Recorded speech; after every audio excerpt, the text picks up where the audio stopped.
The internet has transformed human rights movements.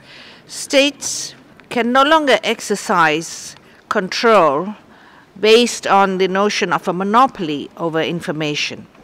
We have also witnessed how courageous individuals strategically use the internet to mobilize and support others in demanding their human rights.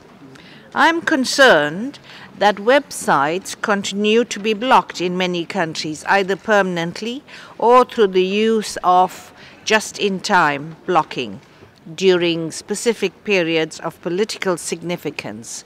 Sufficient safeguards must be put in place to ensure that no restriction on accessing online content is arbitrary or excessive. As the world is moving online very fast, big time, then the freedoms and the human rights that we cherish in the offline world must be protected in the online world.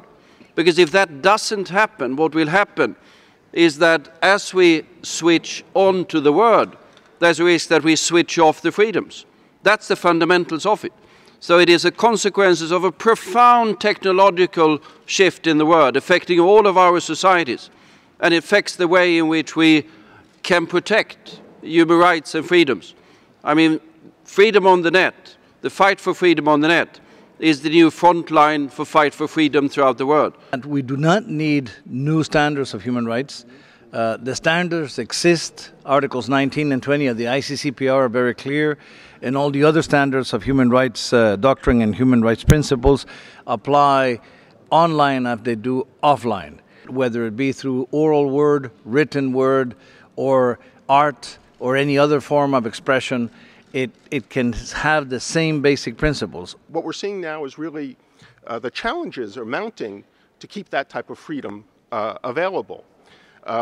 Overall, 40 countries censor the net in some form or fashion, up from only 4 a decade ago. And at Google, what we're seeing, we operate in about 150 countries, and in 25 of them, our products are either banned, blocked, or regulations imposed that really don't allow us to carry out that mission of making information accessible to all. It does pose new challenges. It requires strengthening the rule of law. It requires strengthening the capacity for due process and law enforcement in the offline world. And I think, and also user education. So it's a huge challenge. And I think what is really important is that states don't opt for cheap alternatives. And I would say that restriction is in effect, a cheap alternative and not a sustainable one. In the long term, you do need rule in law and good, fair law enforcement. Internet has to be seen also as a necessary element for other rights. Access to information, access to education, to freedom of assembly and mobilization and peaceful mobilization, or to development.